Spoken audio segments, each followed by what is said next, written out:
कि संतान रूप से यदि कोई जीवात्मा आती है तो हम फंस जाएंगे। मानव देह हमें मिला, मारो हमारे प्रारब्ध में संतान नहीं है, तो गृहस्थ होते हुए भी संतानें कितने ऐसे गृहस्थ हैं जिनके पास धन है, वैभव है, पर उनकी स्वयं की संतान नहीं है। ऐसा नहीं होता कि तुम गंदे आचरण करो, पापाचरण करो, तुम्हारी संतान मां भागवत पैदा हो जाए। हम सबका लक्ष्य है एक बार सच्चिदानंद भगवान की प्राप्ति करके संसार से मुक्त होना। पापाचरण कर रहे हो, लोगों को दुख दे रहे हो, तो आप भी नरक जाओगे, आपका परिवार भी नारकी गति को ही प्राप्त होगा। सोलोनी जी, न्यूजीलैंड से। जय श्री हरिवंश। गुरुदेव, आपके चरणों में कोटि कोटि प्रणाम। गुरुदेव, मैं गृहस्थ जीवन में रहकर श्री जुगल पदारविंद की आराधना करती हूँ।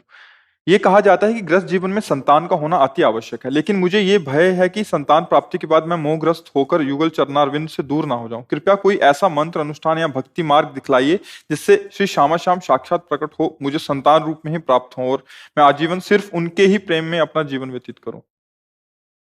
पहली बात यह है कि भगवत अनुरागी, उसके आगे न गृहस्थ लगता है न विरक्त लगता है, वो अनुरागी होता है। और भगवत अनुरागी के लिए कुछ भी होना अन्य आवश्यक नहीं है। वो पितृ ऋण, मातृ ऋण, पुत्र सब से ऋण हो जाता है। और फिर अगर भगवान को संतान देना है तो आते तो वही हैं इस रूप में, हम पहचान नहीं पाते।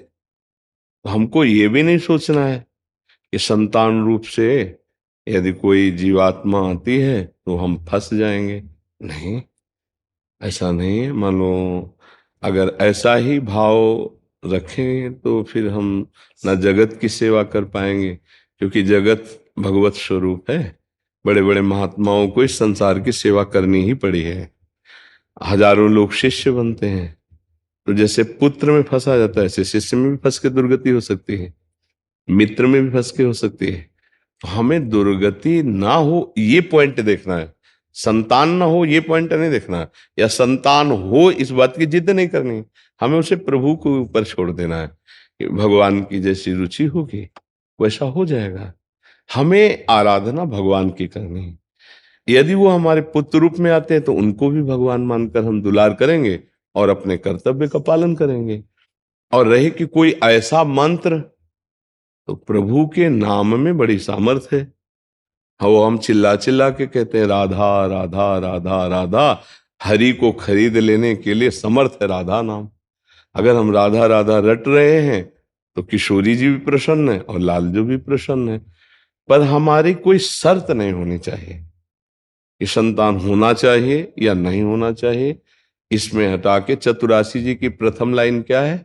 जोई जोई प्यारो करे सुन।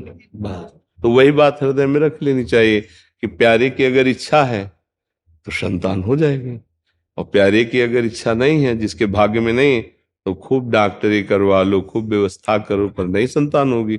और जिनके संतान होनी होती है तो सहज में भी हो जाती है। तो हम उस विषय को प्रभु के ऊपर छोड़ देते हैं और अपने चित्त का चिंतन प्रभु में लगा देते हैं। तो संतान होने पर भी चिंतन प्रभु का करना है और ना होने पर भी प्रभु का करना है। तो अब जिसका हम चिंतन करते उसकी हमें प्राप्ति हो जाती है, प्रभु का हम चिंतन करते प्रभु की प्राप्ति हो जाएगी।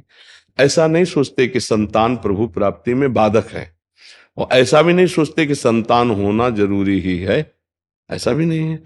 मानव देह हमें मिला, मारो हमारे प्रारब्ध में संतान नहीं है, तो गृहस्थ होते हुए भी संतानें कितने ऐसे गृहस्थ हैं जिनके पास धन है, वैभव है, पर उनकी स्वयं की संतान नहीं है, क्योंकि उनके प्रारब्ध कर्म में संतान योग नहीं है। चाहे पुत्री हो या पुत्र, संतान योग नहीं।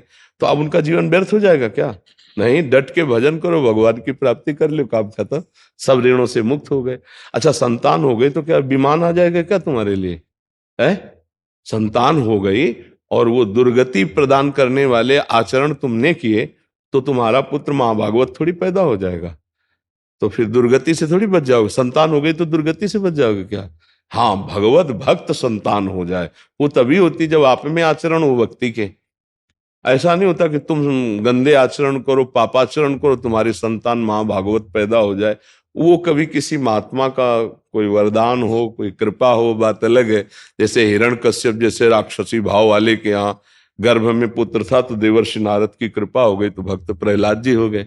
ऐसा तो ये तो कभी संयोग संतों की कृपा से, पर पिता के और माता के आचरणों का संतान पर प्रभाव पड़ता है, क्योंकि उसी से तो उसकी रचना होती है।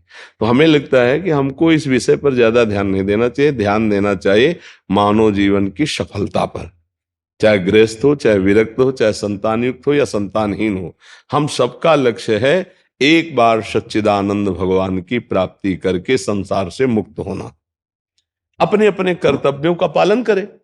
गृहस्थ है, कोई नौकरी कर रहा है, कोई किसानी कर रहा है, अपने अपने कर्तव्य ही पूजा है, और बीच बीच में नाम जप कर रहे हैं। कोई पापाचरण नहीं करे, किसी को दुख नहीं दे रहे, तो भगवान की प्राप्ति निश्चित होगी।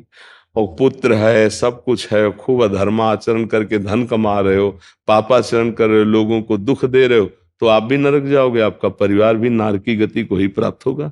ऐसा थोड़ी पुत्र हो गया तो परम पद मिल जाएगा, जिनके पुत्र नहीं वो नरक जाएंगे। ऐसा है क्या सिद्धांत? हाँ, ऐसा सिद्धांत नहीं।